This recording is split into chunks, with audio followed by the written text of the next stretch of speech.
Star Wars After Party. I wanna buckle up, baby. With your host, Tyler This is getting out of hand. and Cameron. Now there are two of them. I like to blow things up. Because I like to blow things up. My allegiance is to the Republic. To democracy. I can bring you in warm, or I can bring you in cold. What chance do we have? The question is what choice? This party's over. I don't think so. Take a seat. We would be honored if you would join us. Welcome, everybody, to the After Party. We're talking The Acolyte, Season 1, Episode 5. Instant reaction, as instant as it can possibly be. One watch through, bear with us, bear with us. Got some other stuff to talk about. It's going to be a good time. I'm excited to get into it, so we're going to waste no time. If you're joining us for the first time, hello, Tyler Bodkins. I like to blow things up. Because I like to blow things up with me. He can bring you in warm, or he can bring you in cold. It's Cameron Porter. It's a classic one. It's a classic one. Sometimes I just go back to that one. It feels so Man, right. there's something about Mando Season 1 that just like, it just feels good. I was watching the first episode today as I was like looking for crowd or bar noise to add to something here for the show, and so I pulled up that the first episode because it opens up in the bar. Didn't get what I needed, but I was just living in Mando for a second today, and that's probably why I went there in my head. But there's something about that first season of Mando. The first two, I mean, not that I hate on the third season, but those first two were extra special. Yeah. I think that as I was digging around, I saw The Marshal, Chapter 9, the first episode of Season 2, and it's just like, yep, also a classic. Oh, man. Just so good, man. I loved, what's his, Timothy Oliphant. Yeah. The Marshal. so well, look, good. we're not here to talk about The Mandalorian. Come on, I mean, man. we can. We're here to talk about The Acolyte, but even before we talk about The Acolyte, there's so much to talk about happening in Star Wars. Some news that I meant to get to a little while ago, but now that some fresh news has come up, I believe it's time. We're going to talk about Andor for a second here. Ooh. So Andor Season 2. Near and dear to my heart. Near and dear to all of our hearts. We can't wait. We did break down. We were not a podcast yet when Andor was streaming, but we did go back and we broke it down arc by arc. Yep. I want to say it was probably about 3-ish months ago. So check in somewhere in probably the 30s of our episodes. You'll find that if you want to hear our thoughts on Andor. But writers have been announced. So we do have our writers list. So just to, remind you, Cameron, I'm pretty sure we've talked about it before, but to let listeners know, the way that Andor is set up is every writer, and I also believe directors, end up with like a third of the season. Right, because their productions are in these like 3-episode lots. And it worked out really cool in the last season because it was able to sort of like give these little arcs, almost Clone Wars style, which we both are a big fan of. And they're doing it again this year, but each arc is going to go like first 3 episodes 4 years before Rogue One, second 3 episodes 3 years, then 2 years, and then 1 year to right into Rogue One is the way I've heard it described. So it's going to be awesome. Here's the writer. So episodes 1 through 3, Andor Season 2, Tony Gilroy, the man himself. Perfect. He's writing those. Episodes 4 through 6, Beau Willimon from the Arcana arc. And he's also writing what was once called the Dawn of the Jedi film. I think they're calling it Jedi Prime now. I'm not exactly sure, but he's writing that as well. Then Tony's brother Dan Gilroy is writing episodes 7 through 9. He also had written on the first season of Andor, and Tom Bissell is writing 10 through 12, the final arc of Andor. So pretty cool. So 4 arcs. 4 arcs. We're getting 12 episodes just like we did the first season. Yep. So all that's happening. I believe I read a report that they are currently doing their reshoots for season 2. Nice. So principal photography is wrapped. They're doing some reshoots. Supposed to have it in like early 2025, which at one point seemed forever away. Now it's like it's close, July. Man. God. So, I'm not as worried about it. More than halfway through the year. Yes. Now, let me give you a last piece of news of Andor. Ben Mendelsohn is returning to play Krennic in season 2 of Andor. Oh, great. So what are your thoughts about that? I loved Krennic. He was such a good bad guy. There were so many scenes of him, like, there are some actors that can like show rage in a really like relatable way. Yes. And I'm like picturing scenes of him like with his like the cheeks of his face kind of like shaking and like him spitting a bit. Like, are we blind? Yeah. Deploy the garrison. Just deploy the garrison. This is the way I feel when something cool happens in Star Wars and no one's talking about it. It's like, are we blind? Yeah. Just such a gritty bad guy. So yeah, I'm excited to see him again. Yeah, so it's happening. It's coming. Andor season 2. I guess it'll be soon before long. We do have Skeleton Crew in between, which I'm really excited about, and I'm ready to start hearing some Skeleton Crew news. I imagine they're waiting until the Acolyte's done, but I'm pretty stoked for Skeleton Crew. I for whatever it sounds like, looks like, it seems like it's going to be a good time. Skeleton Crew to me is exactly like Acolyte. I have no expectations. I have no idea. I mean, we know kind of what it's going to be about, but it's just like, I don't know. It's brand new and fresh in my mind. I mean, Mandoverse stuff is like, you can kind of tap into what the elements are of it. Skeleton Crew, Acolyte. Well, now Skeleton Crew, I do believe, is technically Mandoverse. Well, that's true. But I don't know how connected. To be fair, because yeah. Ahsoka is Mandoverse, and correct. Yeah, I was thinking about that too. Kind of. I mean, there were definitely, you had Carson Teva and a few people like that popped in and out. But is that your preference? Though, is for things to be less connected, or I prefer.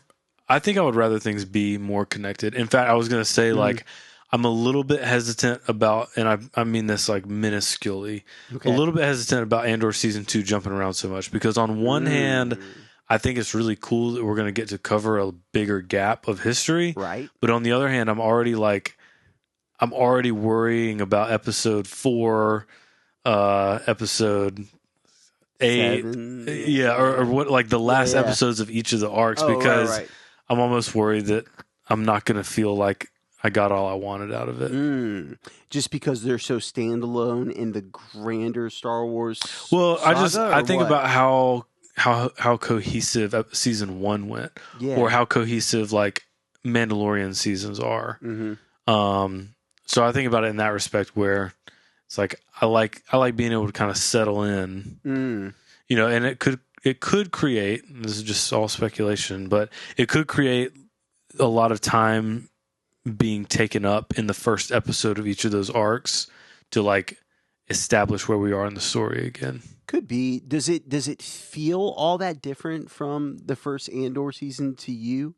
Because to me, I kind of felt like there might even have been like some weeks or months that passed between some of those episodes. Yeah. So I'm curious if it's going to feel that much different. I mean, even though time passed in Andor, it still definitely seemed like, I mean, think about Cyril. Like, yeah. The whole story was him cohesively like being on the case of Andor. The whole story of Andor was his journey. I like, see what you're saying. That's what I'm saying. You're saying that you're worried that if the timeline stretches out too long over the course of one season, that we may lose the thread of the plot a bit. Yeah, it'll feel like it'll feel more disjointed. I can see that concern. But again, on the other hand, you would think it's really exciting to me. Tony Gilroy would be able to weave that. Oh, I'm sure. Yeah. So, but I do understand where you're coming from, and I think that's a valid thing to be considered. I had not really considered I am excited about covering more ground, though. Great. So let's do some quick comic news. Marvel Comics both the mainline Star Wars as well as the Darth Vader are ending with issue 50 here in the early fall. September 11th for Star Wars, September 18th for Darth Vader. We'd kind of talked about this at this point probably quite a few months ago, which is only a few issues ago, really. We had both speculated that it was kind of seeming like it was not running out of steam, but nearing a closing point. And it seems like that's what's happened. Yeah. For those that are not reading the current Star Wars and Vader comic lines, they are set in between Empire and Return of the Jedi. Mm-hmm. And so there's only a year there. So to do 50 comics at some point, it's like, wow, how much stuff happened while Han was in Carbonite? Yeah. And it does seem like it's coming to a conclusion. Cameron, how does that news hit you? It makes me sad because I've enjoyed these two storylines. I would say things have come and gone. High Republic, Bounty Hunters, War of the Bounty Hunters, all these tie-in events that were so solid with this storyline. Right. But Star Wars and Vader were just so consistent, I felt like. And we've talked about how Bounty Hunters kind of ran out of steam a little bit. Sure. And they're kind of scraping at the bottom of the barrel a little bit, maybe with the Star Wars line. I don't feel that way so much with the Vader line. But overall, they've just been really consistent. I'm excited to see what they bring in to replace it. Yeah, so I did read this. It says, later this year, Marvel Comics will take readers to a different era of the galaxy far, far away. Stay tuned in the coming weeks for more information. So I don't know where we're going. Let's speculate real fast. We could be going to the prequel era. We could have something set in between. Well, that's where it gets interesting because, between Attack of Clones and Revenge of the Sith, we have Clone Wars. So assuming that these things are canon, which they are as of current time, which I'm kind of wondering how long that's going to be, but that's neither here nor there. They could go between 1 and 2, but if you think about that, it's not that a lot of the characters aren't around. Anakin is certainly around and Obi-Wan is training him, but, their paths wouldn't cross with, say, Padme or, it just doesn't seem like that would be the spot. Yeah. But what are your thoughts? The negative thought first. Okay. And then I'll go to what I'm thinking is positive. Okay, sure. I don't want more High Republic. Oh, okay. That's not where I thought you were going to go. That's kind of where. That's kind of where when Lucasfilm, when Star Wars talks about a new era, right now all the focus is on High Republic. So that's where my brain goes. We already have the High Republic comic run. That's perfectly fine. Keep that where it is. I want to continue to have something new and fresh that's exploring prequel era or original trilogy era. So if we go to prequels, I would like to see it pick up right after episode 1 and see all the recoil from Qui-Gon dying and Anakin and Obi-Wan trying to figure out this new dynamic with them as a Padawan master and maybe go on some missions or something. Okay. They could, I don't think they would just because of the state of the fandom, but they could go with a sequel a long sequel trilogy run. That's kind of I have two theories. And milk that a little bit more, maybe. Yeah, I mean, so assuming they're going to have a main Star Wars title, sure. It's not going to be Star Wars: The High Republic, which they will presumably go back to the High Republic at some point. But I don't think they're going to take the main Star Wars line and shift it all the way back there. My thoughts are the original trilogy has been getting comic love. The more towards the prequel trilogy has been getting the animated love. Right. I'm wondering if that's about to flip. I'm wondering if we're about to get maybe more original trilogy animated. And the comics are already doing a lot of prequel stuff. I just finished the Jango Fett run, which was really great. We talked Bounty Hunters. Ethan Sachs, the writer for that, did a great job with the Jango Fett run. It ended, I don't know if you've read it yet, it ended in a really cool way that made me go, let me get the next part of this story. Oh, man. No, I haven't finished. I'm 2 issues behind. We'll talk about that. But, I'm thinking, they're already kind of living in the prequel world. I wouldn't be surprised if they do go to the sequels and start building out from Rise of Skywalker, because they have 15 years to cover before the Rey movie that's going to be out in a few years. And so imagine that movie comes out in, what year are we, 24? Imagine that movie comes out in 2027. That's 3 years. Mm-hmm. By the time this run gets going, I mean, that's only going to be like 20 or 30 issues. That's just a few arcs to bridge that gap. So I wouldn't be surprised. I'd like that. I wouldn't be surprised. And assuming someone like Charles Soule is writing it, I'm down, dude. Yeah. I'm down. I think it would be really cool. So, I would rather read some prequel or some sequel trilogy stuff from Soul. Yeah. To prep for the Rey movie. Yeah. Then go back and watch the sequel trilogy. All right. I put this up here for you because I knew you were such a lover of I'm just kidding. The Last Jedi. I don't hate. I just like. I like. He likes. To play I like up dogging his, on it comedically, but yeah. I know what you're doing over there. It is kind of funny, and I'm sure there are people that love that you're doing that it. Praetorian Guard does look so sick on Dude, that cover. It's so though. sick, man. I'm.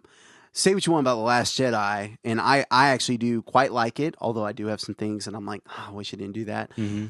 That said, that movie looks fantastic. Oh, yeah, and visually. It's arguably one of the better, this is opening up a can of worms, I don't care, one of the better directed ones. Like, just the way that, talk about like fast and intense and movement, and the comedy's a little... for me, that's one of the parts about the film I don't like as much as the comedy. But that said, I think it's great. I'm getting a little sidetracked. Here's the other option for comics. Might they go Mandoverse? Because, I mean, I've been dying for a Mando comic. And so just imagine they're starting to lay the groundwork for the Mando movie, for, this grand culmination film that Filoni is supposed to be doing at the end of all of this stuff in now probably several years' time. Yeah. That could be a possibility too. Yeah, I mean, you've talked at length about how much you enjoyed the comic book adaptation of The Mandalorian season. So yes, it's one of my absolute favorites. All right, listener feedback. I'm gonna move tonight. We got some emails. We'll save until when we get into the show proper. But we do have some follow-up voicemails from Ben Gager. He's extremely upset at me again. I'm just kidding. Here's Gager. He's got a couple thoughts. What's going on, party people? Man, what an episode, huh? Episode 4, Tyler texted me right afterwards and said it was a doozy because he knew I was going to be able to watch it for a day or two. But, dude, you were not wrong. I feel like these just keep getting better and better each week. That part at the end when we see that Sith, we assume he's the master. He's at least, May's master. We don't know if he is the actual Master Sith. He could be someone else's apprentice. There's some other speculation, we've talked about. But when he levitated down, that was crazy, man. That was so cool to see. I'm trying to remember in Clone Wars if we ever saw Darth Sidious levitate. I think he did in one scene where he's fighting with Savage and Maul. I think. I could be wrong. I got to go back and double check. But if not, this is the first time we've seen the Sith levitate on the screen, which is really cool. But yeah, dude, other than that, I just want to say, I appreciate you guys playing me on the pod last week and hearing my criticism, and you guys kind of giving it back a little bit in a fun but still respectful way is pretty cool. So thanks for the healthy debate. I want to hear more people call in and hear their opinions too. So it's not just me and Tyler and Cameron, talking about how we feel about the Jedi Order. But for now, I think I'm done pushing that topic until this show's over. Maybe in what I call the off season, right in between shows, so we can debate it a little more and maybe kind of each show a little bit of evidence as why we feel a certain way. But for now, I just want us to focus on this show at hand, which has just been amazing. I love it all, and I really appreciate what Tyler did, pointing out that a lot of the negative feedback the show's getting is just kind of maybe loud noise. It's only a couple big YouTube channels out there that are saying this stuff, saying negative things about the show. And I don't really think the general perception of the fans is negative. I think most fans truly do enjoy it, like Tyler's saying. So I like that perspective he gave on it. But yeah, man, that's all I had to say. Great episode. You guys are awesome. Keep doing your thing. And I really hope more people listen and call in, because I want to hear other fans' perspectives and angles and speculation, So let's get those calls coming in. I like that. Nice. Yeah. Thanks, man. Yeah. Thanks, Gager. I agree. You know, we're big on hearing from people. We'll play your thoughts for sure, and we do have some write-ins. So some folks are just more comfortable writing in, and that is totally fine as well. We'll get to some of that here in a little bit. That said, yeah, more people. I agree with everything Gager said. The idea of it's just fun to hear from. That's literally why we're all here. Everyone listening to this podcast is doing it because they like to hear from other people. We're the same, and so we would love to hear from all of y'all. Yes, y'all, we're from the South. Healthy debate. Yeah, I agree. I enjoyed having a little healthy debate. It was fun. It was fun to like kind of get worked up a little bit. Yeah. You know, I kind of liked it. I tapped into my dark side. I think Cameron felt, was it a tremor in the force or? I felt nah. It's all good. But there is another thing I want to talk about with negative feedback. And I was thinking about this, and Cameron, you and I talked about it some. There's a lot of really you can tell that there are segments of fandom. And listen, I get caught up on some ridiculous stuff in Star Wars. You remember how long I was like trying to say that Ahsoka was running concurrent with Mando season 3 because the timeline didn't add up, because why would she have been on this ship for like 2 years talking about Morgan? And I got real caught up on it for like several episodes. And then, you know, when we finally found out, actually, no, this is after all that. Okay, fine. I'll let it go. The amount of people outraged about Ki-Adi-Mundi's age, really, this is what bothers us about Ki-Adi-Mundi? Yeah. So I don't know if you saw that, if you experienced any of that. Yeah. There was this great reel I saw on Instagram that was like, man, I'll tell you what, I'll share it on our Instagram, but they were like, I read this article back in 1999, and it said that Ki-Adi-Mundi was 60 years old. It was Star Wars Insider 72, and I've carried it with me all of these years. It's like, nobody care. Like, really? Like, do we really care that much about, you know, the age of a character, which, by the way, has not been established in current canon, how old his species lives.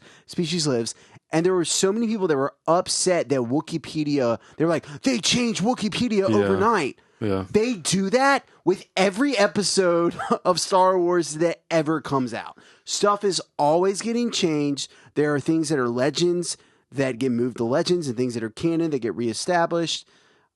I don't know what to say. It's just the way Star Wars has been since like 2012, whenever they got rid of the old EU. I don't understand why people are so upset, and I want your thoughts, but I have a point, and I'll get back to it here in a sec. Oh yeah. There were things about that like didn't sit well with me. Okay. But I will say, like, if we're taking it in the context of like the fact that people are able to get a lot of views stirring the pot right now, it would make sense that an already stirred up fandom would latch onto something like this and become up in arms about it. Right. I feel like it just has a lot to do with the fact that there are people that just don't like the Acolyte as it is. So anything wrong that we can pick at is going to like set everybody off. There was a tweet. There were some tweets that I saw floating around between someone and the writer. Mm-hmm. Did you see those? Yeah, I couldn't. I did read that tweet. It seemed like the writer. It felt to me like they were. It didn't look like they had typed the most clear statement to the person. It didn't seem I was clear. trying to follow what they were saying, and then I think that some people were taking that tweet and then saying it meant something that's not what I took the writer to mean. What I interpreted as, what the writer said was that the plan was for Yoda to stand in that spot. But there was something about the budget. He was not tech concerns. Yeah, tech available like or something. He's not tech available. Which that I will say that rubbed me the wrong way, because this show got $180 million budget. Well, twice as much as like the Obi-Wan show. Which, you know, I'm not gonna be a copycat of a lot of the noise that's going on right now. But that's fine. That was one thing that I was like, okay, yeah, true. $180 million bucks. And so all that to say, But Mundi felt like a place filler. It was like, yeah, I guess we'll just throw him in here. See, to me, it makes sense with his character why he's there. Yeah? Yeah, of course. He he's always kind of been this know-it-all guy. Is the reason why I've talked about so much not liking him on the podcast. Tyler, take your personal feelings about him out of this. And I'd rather hear people's personal feelings about the actual story and characters than all the other stuff. You just don't like him, man. But I don't. But that said, no, it seems like he is the right character to be around, because whatever ends up happening in this show, there will not be the idea that it was the Sith. And I feel like Ki-Adi-Mundi being around and sort of carrying this arrogance of the Sith have been gone for millennia, I feel like that's an important part of this story, and that he is there for a reason. I guess we'll see. Yeah. But it seems that way to me. Here's kind of my point with the Ki-Adi-Mundi thing.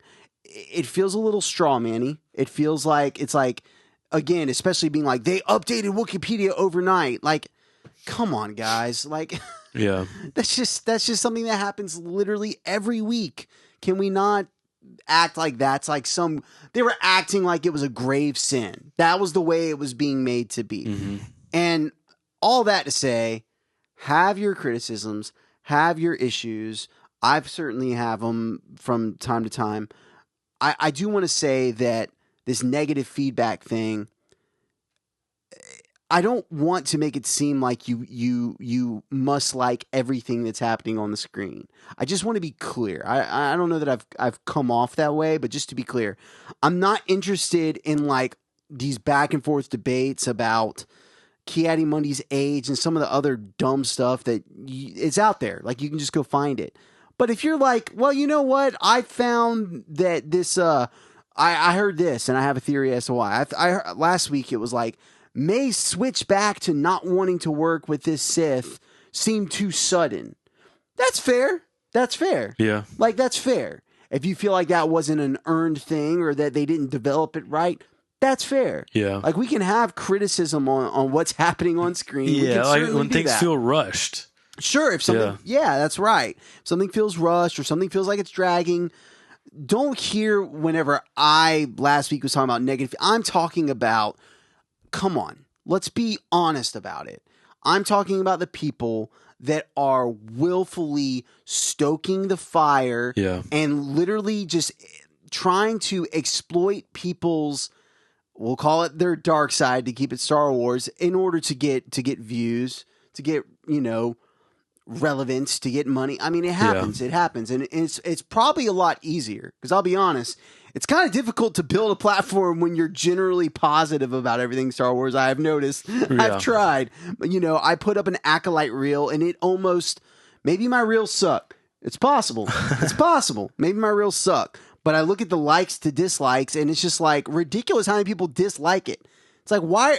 What have I done that's so offensive that you have to then go and dislike? I think it's just because I'm talking about the Acolyte. I had people tell me I was wasting my time even talking about such a stupid show, and it's just like, I don't know, man. I don't know what to say. I guess it's easier to be negative. It does seem like it can get you a good reaction. Yeah. But that said, I don't want to make anyone feel like they're wrong if they have some sort of criticism or problem with the show. Sure. So just to be clear, you can.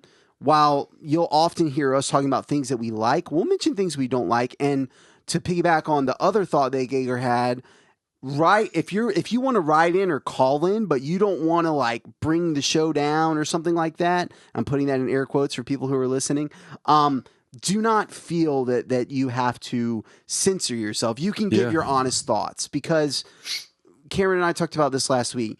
You may give an honest thought that I had not considered, that Cameron had not considered. That's great, because now we get to engage with that. By you mentioning your thought, maybe it conjures up something and we give a rebuttal, and that makes you think in a different way. But this only ever happens if everyone's being honest and giving their thoughts, so that we can have a genuine conversation in good faith.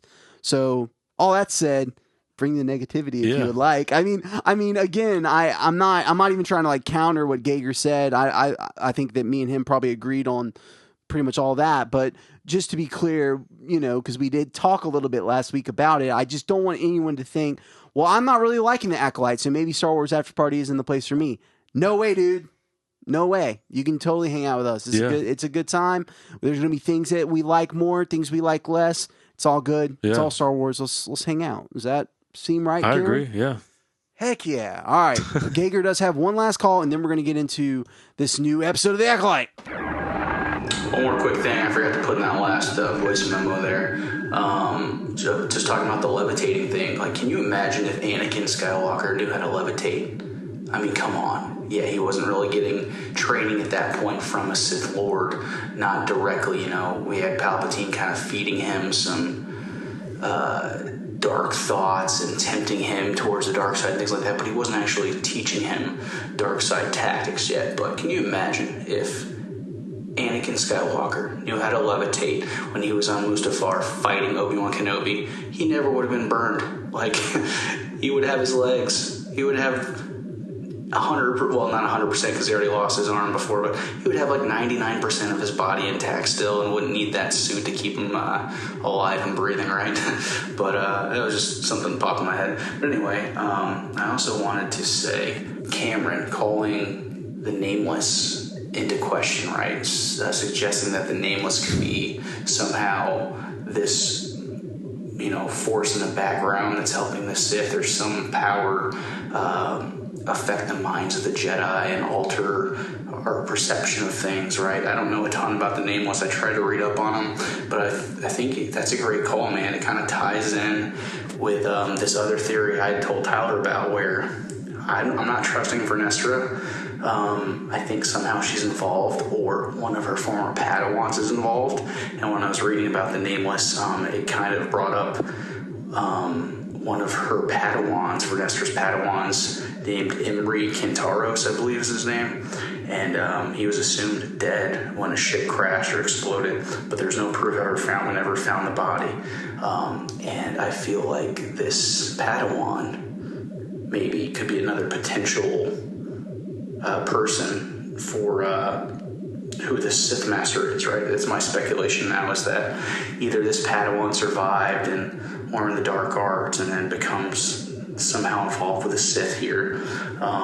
I think that's might be what's going on. Either that or Vernestra herself is kind of the inside person in the Jedi Order that's helping to spread, this disinformation campaign. That's all I got. Thanks. Cameron, any thoughts there? So my first thought when I listened to this last night, yeah, this is how dumb my brain works. All right. Ben was talking about Anakin being able to levitate, and my immediate thought was not rewind back to the fight. My immediate thought was Anakin laying there burning with his legs already cut off. Levitating himself off of the ground. And then Ben said that about, like, maybe we wouldn't have lost the legs. I was like, oh, okay, well, yeah idiot. Maybe, why didn't I think of that? Yeah, maybe use the levitating before. I think that would have been a good idea. Gager was texting me today. The closest that I can see, he's talking about the floating Sith at the end of the last episode. The closest that I can think is in Empire Strikes Back, when Luke gets knocked down the stairs there at Cloud City. Vader sort of kind of like flies. I don't know how you want to describe it. It kind of looked a little bit like floating to me. Yeah. And you got to consider that it was 1980. And so, of course, it wasn't. It was never going to look like what we saw in The Acolyte. Mm-hmm. I'm thinking maybe it's a connected ability. Maybe not. Maybe it's just different. When I saw it, I thought at first, like, this is a new ability. I've never seen anybody do this. Yeah. And everybody was kind of talking about it, like, he's flying. Like, we've never seen this before. And people were asking, have we seen it? And the only thing I can think of is Empire Strikes Back. And I went and I looked it up and sent a video over to Gager. That's the only place I can think of it being. So Anakin learned how to levitate after losing his legs. Well, and I say levitate. It wasn't levitate. It was more just like, all right, this is why you should watch on YouTube. These are the stairs. He kind of like goes off the stairs and he's like does one of these numbers. Where it kind of it's like his legs didn't kind of. Yeah, it's not like he's like up in the air and then comes down like this Acolyte Sith does. No fist like up like Superman nothing flying. Like that. Nothing like that. Last thing, Emery. I want to say, it's tough because they were books, but I want to say that he was human. So this is like 100 and something years after that. I don't think he would be around even if he had survived. So I'm just throwing that out there. Yeah, not likely. Yeah. Okay. Well, that said, I feel like it's time. Let's get into The Acolyte, Season 1, Episode 5, proper. You're listening to Star Wars After Party. We're honored that you would join us. Make sure you're subscribed on YouTube for video and wherever you get your podcasts for audio. If you would like to help the pod grow, consider sharing with the Star Wars fans in your life. In addition, leaving 5 stars on Apple or Spotify, giving the video a like, or leaving a comment on YouTube are extremely helpful. Written reviews are the best way to help the podcast reach new listeners. We appreciate your support. Lastly, we want to hear from you. Record a voice memo on your phone and send it over to starwarsafterparty@gmail.com. Written email works too. Now, back to the after party. All right, everybody settle down. Are we locked in on this show? Are we locked in yet? Like, are we all here? Are we all down? Like, are we all liking the Acolyte after what we just saw? I think so. Are we good? Are you okay? I had to scrape my brains up off the floor a second ago, but I think I got them all put back together. Let's get it out of the way. Acolyte, Season 1, Episode 5, titled Night, written by Cora Danya and Cameron Squires, and directed by Alex Garcia Lopez, same director from last week. Cora was also a writer last week for Day. Now we have Night.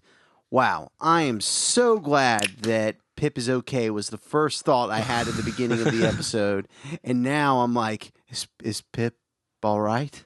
Is she or he or they? I don't know. Is Pip safe? Cameron, I know that's probably not your first thought you want to talk about. No.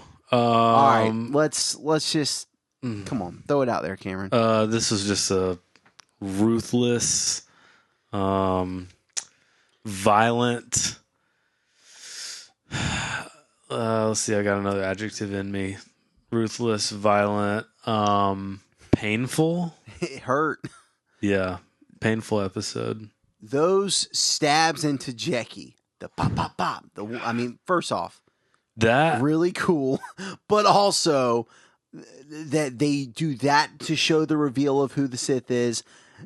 The fact that she fought so hard, I was like, we were up and down screaming Jackie in this house. Like it was wild. We were losing our stuff. That death hurt after all that, and just the manner in which it happened. Daphne Keen's face whenever oh man, it was just terrible. I think that one stung, but Yord getting his neck snapped like that was like, it was great. I felt that one. Yeah, it was terrible. Yeah. Oh yeah. See, I was like kind of moving in the direction of the Yord horde. Like I was kind of like, I was kind of inching my way over there, like just within earshot, so I kind of hear what they had to say. Did they get to you too? Yeah, maybe so. I'm a shill for the machine now. Let me get some of that Lucasfilm shill money that I keep hearing everybody talking about. Yeah. Man, all right. Cameron. There's so much to talk about, but let's just say it. Chimere. Yep. It was your boy Chimere. Walk me through that while I grab my phone to read some listener mail real quick. Yeah, the Chimera reveal, we kind of saw it coming. As we were watching it, like I noticed how muscular his arms were, and I was like kind of going back and forth a little bit on it, because Chimera kind of like, the way that we've seen him is like kind of like weaselly and kind of scrawny. So I was like, this guy's way too built, but it made sense. Obviously, that reveal itself was like so well executed. But yeah, I guess we did kind of see that one coming, and it played out very well. I know I wasn't alone in thinking that Chimere was the Sith Lord, though I do feel like we were pretty early on it. I remember talking about the first 2 episodes right after they aired, and we were locked in. Just want to tell everyone, Yes, I did think CX2 was tech, but we get it right sometimes. Yeah. I'm just throwing it out there because there's a few other crazy thoughts and theories that we're gonna have to get into. Yeah, we were able to confirm it is Chimere. I love it, man. Can we talk about Chimere, the reveal, how he sort of everything about him in this episode? Everything about this Sith. Yeah. What can you walk us through? I loved his mannerisms and acting. Yeah. Real cryptic and calculated and everything he did. Even the way that like you could see his jaw like flexing when he was talking, and like just the eeriness of him. Just a really like locked in performance where you just kind of like are fixated. He had so many great lines. He asked Soul, "You don't remember me?" Soul said, "I sense something familiar." Then there was the idea that when he killed Jecki, and he said, "Was that its name?" And then Soul responds, "She was a kid." And then he said, "You brought her here." Yeah. Which is a great critique. Mm-hmm. Then there was I love Jecki drop kicking May. It's just in my notes. When Soul said, "What master hides his face from a pupil?" And he responded, "You tell me." Yeah, that was a big bomb drop for me. Man, it's so good. Some quick listener feedback. Jordan messaged us on Instagram and mentioned, he said, "Loving the show. I heard this somewhere, but I think the name Chimere could be pronounced Chimere, which he spelled it Kaimeer, which it is pronounced that way." And then he said, which is like Chimera, the monster, or is it Chimera? Anyways, the monster that plays both sides of the spectrum, like Chimere seems to be doing. So that was apt and right on for sure. So man, it was Chimere, and I'm forgetting so much. I loved his like whatever he had that caused the lightsabers to deactivate for a moment. I almost feel like that might be something from the High Republic. I seem to remember. I feel like oh man, I feel like Marchion Ro had something that could temporarily deactivate lightsabers. Yep. Right? I'm picturing like a drawing from one of the pages of a Jedi confused and the lightsaber just going bzzzt, like they didn't know what was going on. Yeah. Yeah, it's got to be a Marchion Ro thing. It's 10 o'clock Tuesday night Eastern time. Like the episode just dropped. We have not really been able to look into this, but I imagine there's articles all over the internet by now. But I think that is something in the High Republic that Marchion Ro made use of. Until he used his arms, I was like, all right, maybe it's just like some real pure like Beskar helmet that he's wearing that has the capability to just deflect really well. But I thought that too. Yeah. Until it deactivated the lightsaber, and I was like, well, wait, that's something totally different and new. So very interesting there. My mind is still racing. I mean, generally speaking, I like to get a few views in just to kind of like take it all in. There's so much, but man, I'm jacked up on Star Wars right now. I can't wait to go back and watch it again. You want to go watch it again? This will be. I'm not ever one to rewatch, and really not really. I watch certain episodes of Star Wars shows, and I'm like, all right, that one episode, like episode 5 of the Acolyte, will be the one from this show that I remember and go back and rewatch. I have already rewatched the first 4 episodes at least 4 or 5 times. I just did a rewatch over the weekend. Yeah, but, I'm not surprised. Yeah, I mean, I guess that's the way my brain works. Man, it's, let me see. Let me check my notes here and see what we can find. I'm glad Pip's okay. I love the opening shot. You know, first off, Osha wakes up. She's checking on Pip. It's like, really? We're checking on Pip right now? Yeah. And then the very first thing we see, wow, great to just like look there and just see now I'm going to get accused of being a Jedi hater. What I mean is the way it was done, where we wake up into this episode and already someone is dead. Yeah. You hear that, Ben? Amazing. Tyler's loving these just mangled Jedi corpses all over the place. I was honestly, I did not like seeing it. And that's another piece of speculation that we had when we watched the trailer. We were like, yo, whoever sees this guy is going to die. Yeah. They are going to die. And I'm not convinced that Soul is out of the woods yet, being that he's hanging out with May. Yeah. Like, we'll get to that. But yeah, just the way that the episode started, you knew that the stakes were high. One of the very first things you see is that Keldor Jedi getting a lightsaber through the back. Yeah. And then the way Chimera pulled that other Jedi onto his lightsaber behind the other one was just it was almost too much to keep up with. The part before that was so Palpatine, Palpatine in his office. I think we talked about that last week. It was it's about to be Palpatine in the office, and it definitely was. He just took him down. The Yord one was particularly, I know we talked about it some already, but that was particularly brutal. Yeah. To take someone like Yord and just to snap his neck, man. Yeah. It was, even I wouldn't wish that on Yord, Kiadi Mundi, maybe. Sid, for sure. Oh man, come on, not Sid. Don't, Cameron.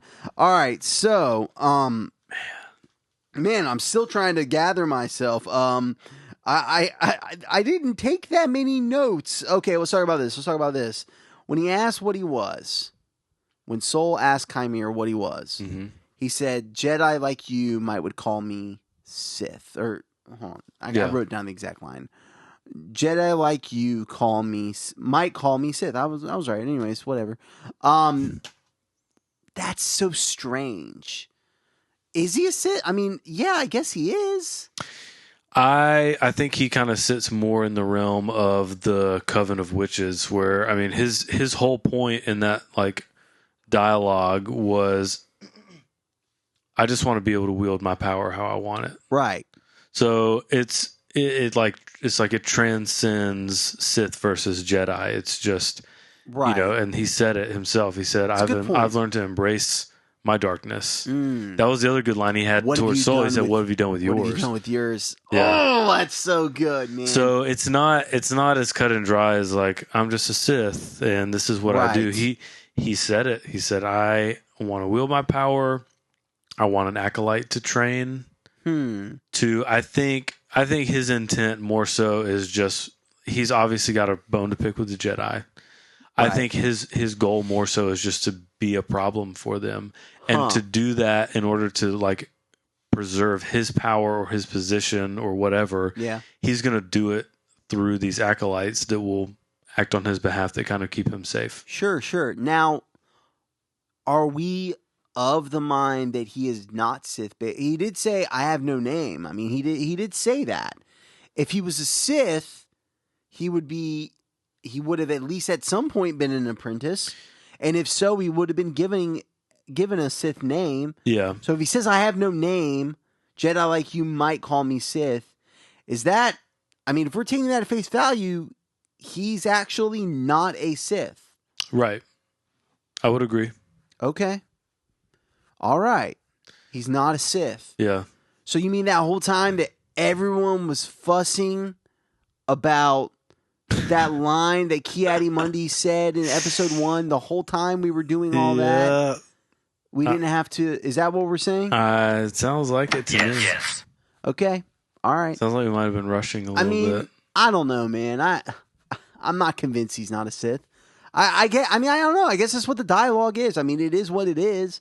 But then nothing in the show is what it is.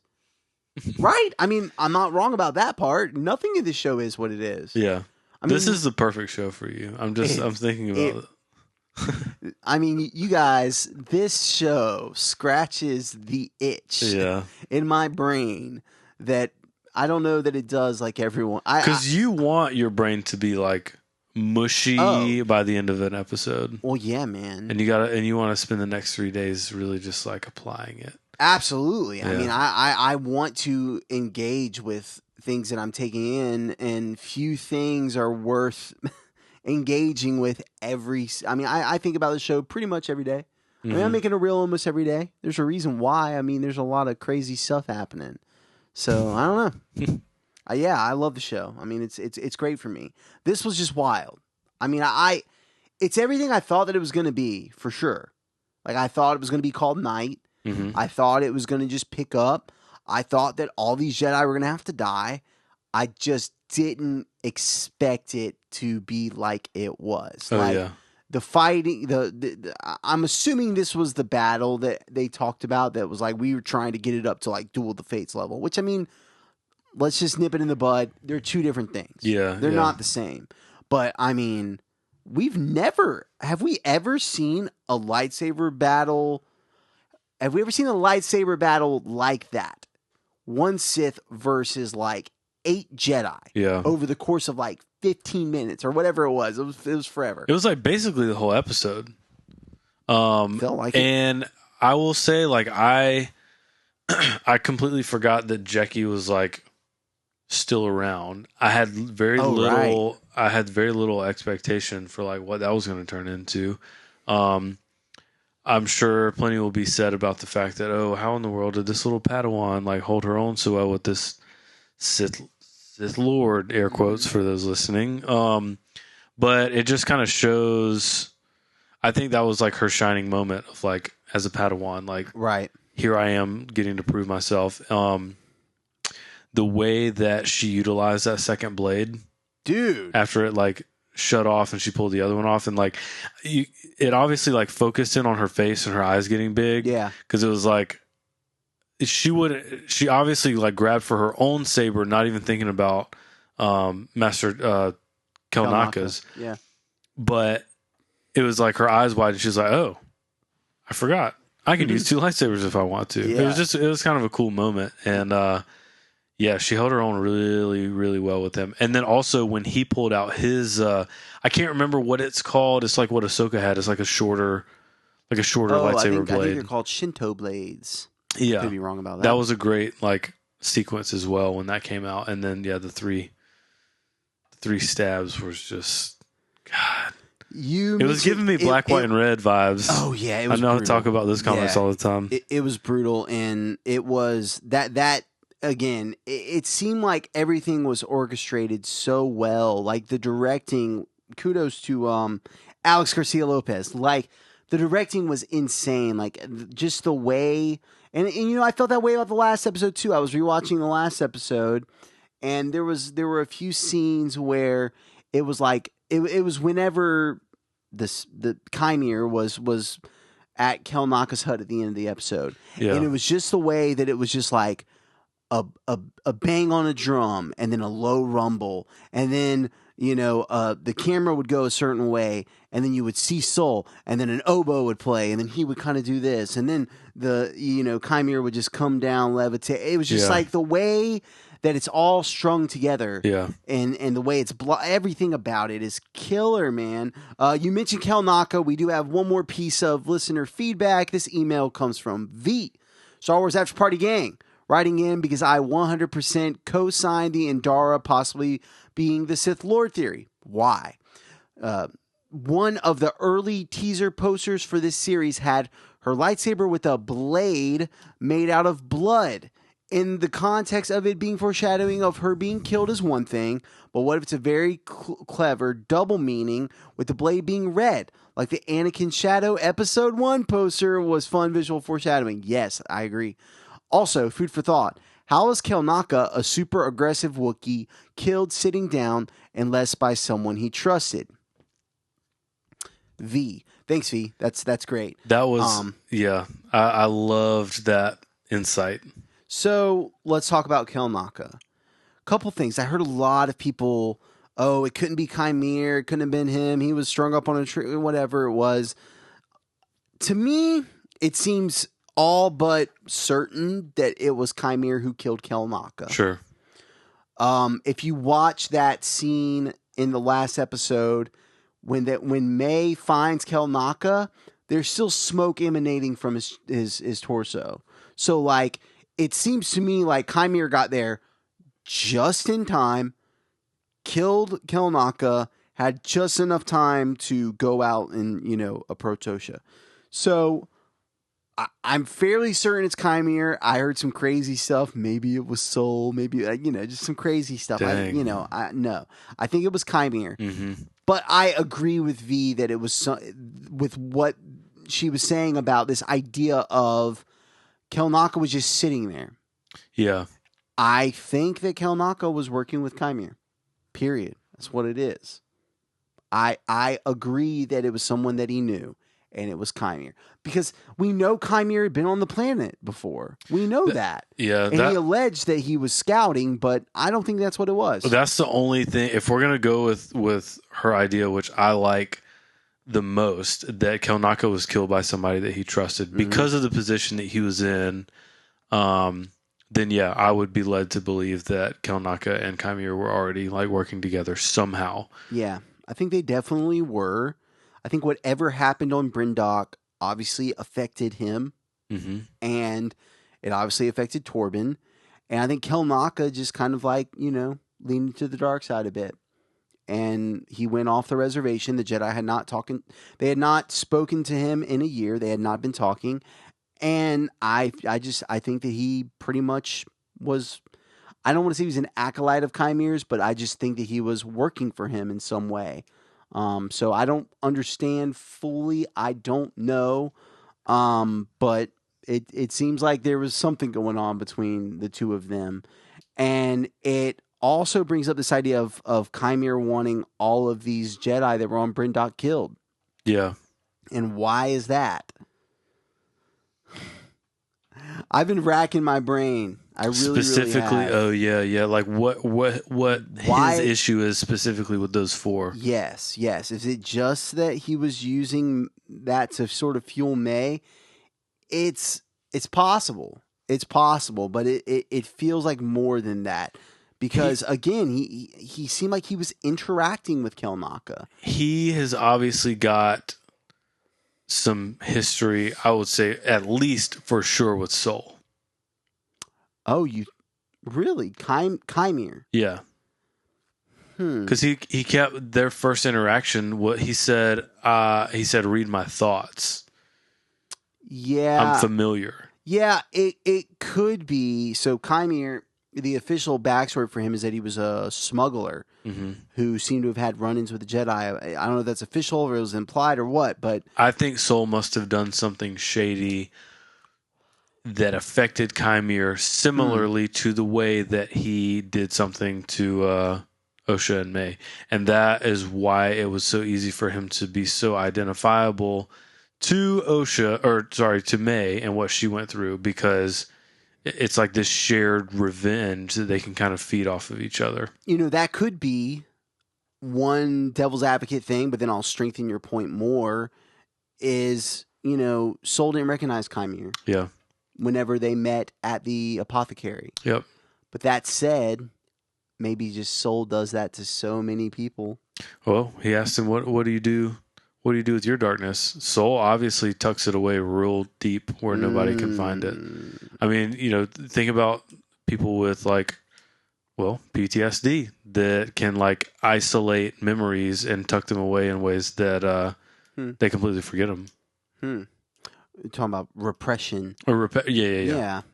Interesting. Yeah, I don't know, man. I think or I mean the easier example or the easier explanation is Chimera was way younger when Soul did something shady. Could be that. I think it's less about trauma, less stuffing down trauma, and more, I would say, akin to not to offend any particular religion, but think of someone who's very religious, and they would hide away a sinful something that they would call sinful of themselves. Sure, you know, I feel like it's more that that Soul is repressing some dark tendency, more so than a trauma or something. But I don't know. No, I think the trauma is that he did something terrible. The way that he feels this immense guilt for things on Brendok too. So that's more what I'm thinking about repressing is that he did something terrible to maybe Chimere's parents or something like that. Do you think Chimere could have been on Brendok? Yeah, I thought about that too. I mean, it's obviously an all women coven, but we don't know enough about Brendok to say. But you would think that then May would remember Chimere. Yeah, I don't know. Unless he was just there. I mean, so the Jedi were stationed on Brendok. Okay. I talked about last week how we don't know how long they had been there, or how extensive their stay was, how much exploring they had done. Who's to say that Chimere is not part of some kind of real secret organization or a band of a tribe or whatever somewhere else on Brendok? Yeah. And the Jedi had run-ins with them, completely agnostic of what they were doing with the coven. Could be. Maybe. Man, it's you get one answer and it just breeds a ton more questions. Yeah. There was something that came up to me. Oh, I want to talk about this. It is important to mention, and we've got to get the answers to this stuff. I mean, this show seems to be. I've seen a lot of people saying, "Man, there's way too much." This happens with every show, man. I feel like we audience we just don't want to be patient. Anyways, I'll get off my whatever. I've seen a lot of people speculating there's a lot of loose ends and a lot of things that have been sort of talked about that have not been tied up. And granted, now we've got less show in front of us than we do behind, but I feel like we're going to get some answers. And as I watched the first 4 episodes, the one thing that stuck out to me that we really got to get an answer for, besides stuff like what happened on Brendok, which I think is coming very soon, because I think May and Sol are going to talk about it next episode. Yeah. But one of the big questions that I had was, why did Master Indara want Osha out of the Jedi Order? Because it was Master Indara who suggested that she leave. Mm-hmm. And that's something I don't feel like I'm hearing a lot of people talking about. It was Indara that wanted Osha gone. Now, we have no idea why. Osha says that it was her choice and that she chose to leave. But I'm wondering, I had this crazy theory, and it's interesting too, because there were just a few things that sort of happened in this episode that kind of line up with this. So crazy theory. Right. I did a short on it earlier this week. It's on TikTok. We have a TikTok now, Star Wars After Party, Instagram, YouTube, whatever. There was this idea that I was thinking about of in the prequels, when the dark side grows strong, the light side gets weaker. We see it with, and Mace Windu says it might be in episode 3. He says, I think it's time that we inform the Senate that our powers to use the Force have greatly diminished. Mm-hmm. So as the dark side gets more powerful, the light side diminishes. I'm wondering if that's happening with Osha and May, because Osha has got to the point where she can't even use the Force. Oh yeah, you mentioned this when we were watching it too. So if she can't really use the Force, is it possible, if we're going with this, which I don't have a whole lot of new stuff yet, but if we're going with this idea that maybe Indara survived, then did Indara intentionally want Osha out of the Order so that her powers, the light, would diminish and that the dark could grow, that May would grow? And then even in this episode, it does seem like one of the critiques I heard was, May seemed like she changed sides really fast. Yeah. But what I'm wondering is, literally, like, geographically, as the light side gets closer to the dark, as Osha gets closer to May, does May then embrace the light more? Because she literally, as Osha was getting closer and closer and closer and closer, she decides that she's leaving the darkness. Yeah. And then when they're together in this episode, she's like, hugging her, I love you, be with me, like all these things. And it's not until Osha pushes May away that she slips back in that dark tendency, and now she's on the ship with Soul getting further away. I won't be surprised if the next episode that darkness gets stoked more. Yeah. So just a theory. Yep. And I've got my eye on this Andara not wanting Osha to be a Jedi thing. That's weird. My wheels are turning on that, but they're not really going anywhere. That's all right. It's, we've taken a lot in. Let's do a quick bout of speculation. Listeners, listen, obviously, we're recording this right after. I won't be surprised if I wake up in the morning and there's some calls that are in. And unfortunately, we're going to be on the next episode by the time we get to. I get it. It might be discouraging. You may not want to call because we've already talked about it. Tyler might have 5 mini episodes between now and the next I was going to say this. Tell you what, if we can get 3 call-ins before the end of this week, that would be Friday, we'll call it the 28th. I really don't know. I can't do that math that fast. Yeah, that seems right. If I get 3 call-ins by then, we'll drop a little mini episode and we'll discuss different theories and stuff. And it can just be a shorter, let's just have some theories and speculation episode. Yeah. You guys can call in. It could be a little bit longer. If we get a few, we'll do it. If not, we'll see about playing them all next week.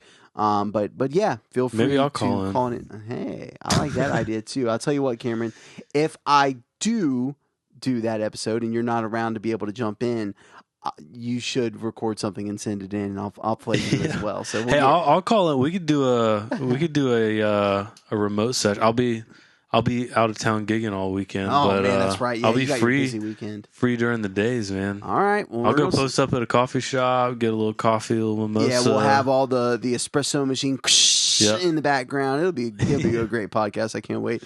Yeah, please do call in. We could always just play your call next week. But like I said, if there are enough folks that are excited and listening, I'll shoot something. I think it would be fun. Yeah. So yeah, let's move into some speculation. Difficult to see. Always emotion is the future.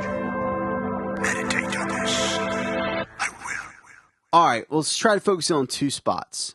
One will be May and Soul. The other will be Osha and Chimere. Very interesting how they flip, by the way. Like, that feels like just an important thing to note. Cameron, kick us off. May and Soul. May and Soul. May, obviously, is going to be angry. Okay. And aggressive. Okay. I would not be surprised. I could see it going either way. Like, I would not be surprised if we see May, like, contained somehow. Right. While they talk and get on the same page about what happened on Bryndock. Mm-hmm. I could also see it going the other way and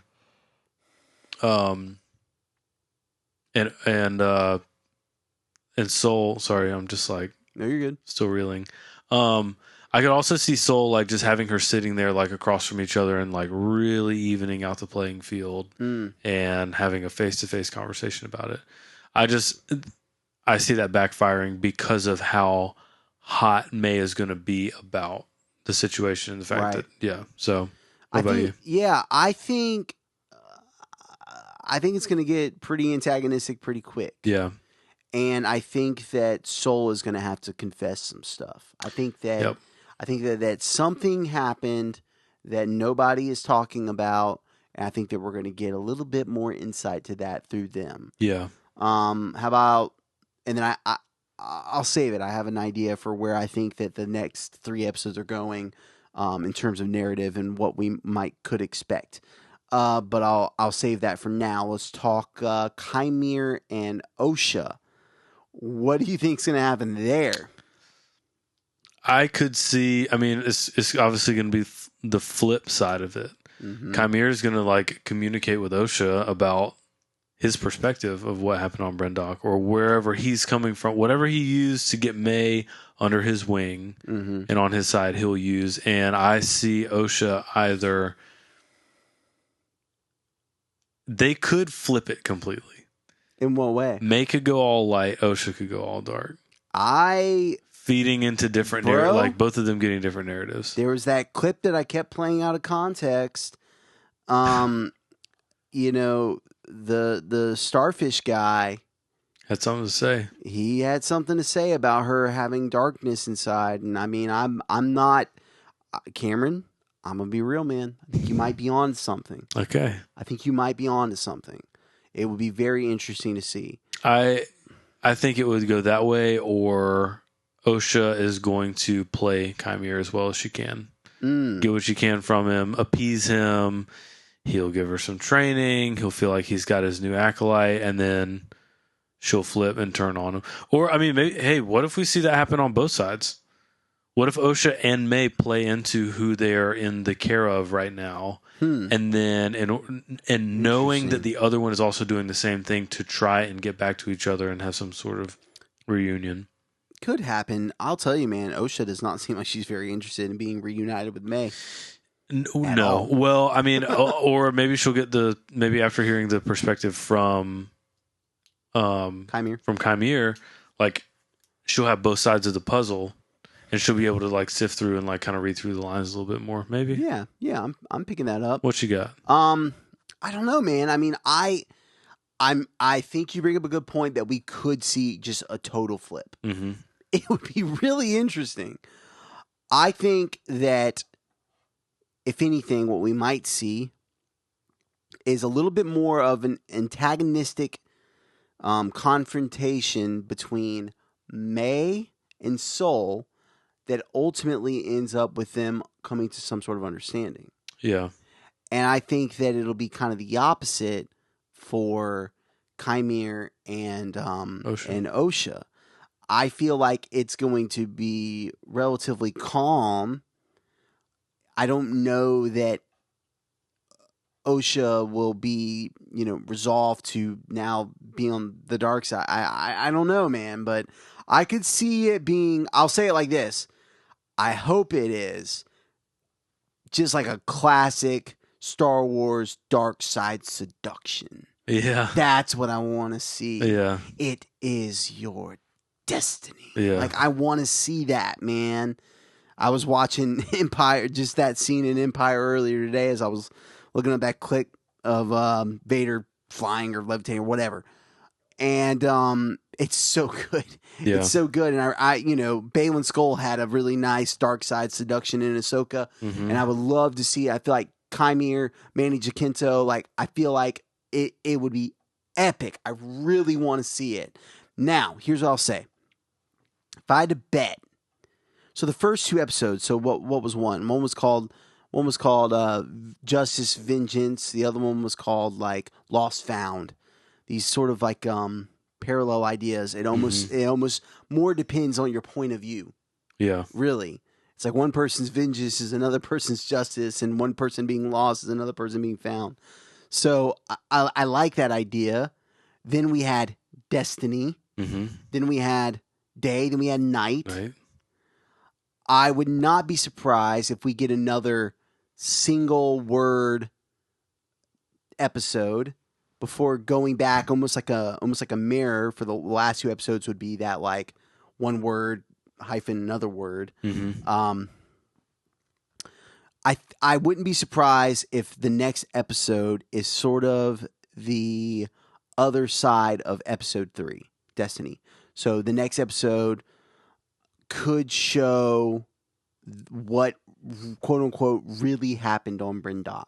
Yeah. One perspective would be what, and whether it's all a flashback, I don't know. One perspective could be what May is learning from Sol. The other could be what Osha is learning from Chimera. Mm-hmm. Because they definitely all have an idea of what happened. Yeah. And so I could see that with the 7th and 8th episodes being a little bit more of the full-on confrontation, where I suspect we're going to find out that there's somebody else that's been pulling the strings. Even that's been pulling Chimera strings, whether Chimera knows it or not. Yeah. Especially, think about the idea of the fact that May never knew Chimere, like he never saw his face, never had his identity, it would make sense that Chimere's master would be the same, that they would not know. Yeah. That's why I kind of feel like maybe it is Indara, and he just is none the wiser that Indara is this master Sith who's living this dual life as a Jedi, and he has no clue. You know, I don't know, man. There's a lot of possibilities, and this show is wild enough to kind of do all of them. I did not expect any of this stuff, man. Yeah, I didn't either. I really didn't. I didn't expect tonight to be what it was. It's pretty out there. It's pretty wild, and I can't wait for more. I can't wait to rewatch this episode. Yeah, I really can't. I'll wake up early in the morning. I'll grab me a cup of coffee, chop this video together, get it up for everybody. Again, videos up on YouTube. Obviously, you know, podcasts wherever you get podcasts. If you would subscribe, like, you know, rate. We did get our first 1-star rating on Apple Podcasts. I guess we made someone real mad. Oh no. Yeah, it brought us down a little bit. So if you're inclined, you know, I noticed this. We have a lot more subscribers. Like on Spotify, we have like 3 times more subscribers than we do ratings. So if you're subscribed and you're listening along and you enjoy the show enough, just if you don't mind, take a couple seconds, hit that 5-star. We did get a message about asking if we had a Patreon, which we don't. No immediate plans for that, although I really do appreciate that kind of question. It's nice that someone would want to contribute. We're looking to get a bit bigger before we would consider anything like that. And one of the ways that you can help, we're not, you know, the financial thing not happening right now, but it would really help us out if you could help us grow a little bit. And 5 stars and a written review on Apple Podcasts is huge. You know, YouTube, you know what it is. Like, subscribe, comment, all that stuff. I've enjoyed interacting with people on YouTube because they seem to watch and then leave a comment, and then I can kind of go back and forth. It's pretty fun. It definitely seems really communal or conversational, I guess, over on YouTube and stuff. Yeah, it seems like it definitely can be. So just however you're taking the show in, thanks. We're grateful that you're here. Number one, just keep hanging out with us. And like Gager said, make sure you call in. Yeah. That's from Gager. That's not from me. You know? By the way, Gager, I forgot to mention this earlier. You are on this council, but we do not grant you the rank of master. You know, this whole like this whole out of context thing. Yeah. You could just clip him saying "call into the podcast" and just like I like that. Play it over and over on the show. I'm going to take all of the call-ins because Gager's called in more than anybody.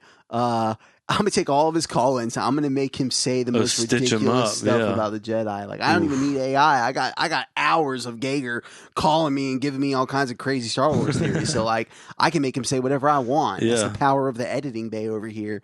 Anyways, Cameron, you have any final thoughts before we finish things up? I'm ready to not go to bed and then go to bed pretty soon. I hear you. Let's land the ship. All right. So we got one more week. It's going to be a long week, man. I am definitely going to watch this episode at least 3 more times. Maybe 2. Maybe at least 2 more times. I wouldn't be surprised if you watch it 5 more times before next week. That's fair. I'm going to have to come up with some... I have to keep going back to the well, you know. I got to get the reels ready, the TikToks ready. Got to feed the algorithm, I guess. I don't know. I think that's the way this thing works. Whatever.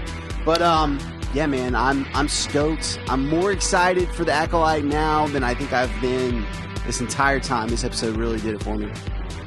I agree. I'm excited for the next one. All right, well, until then, check us out on socials. Until next time, Tyler out. Cameron out.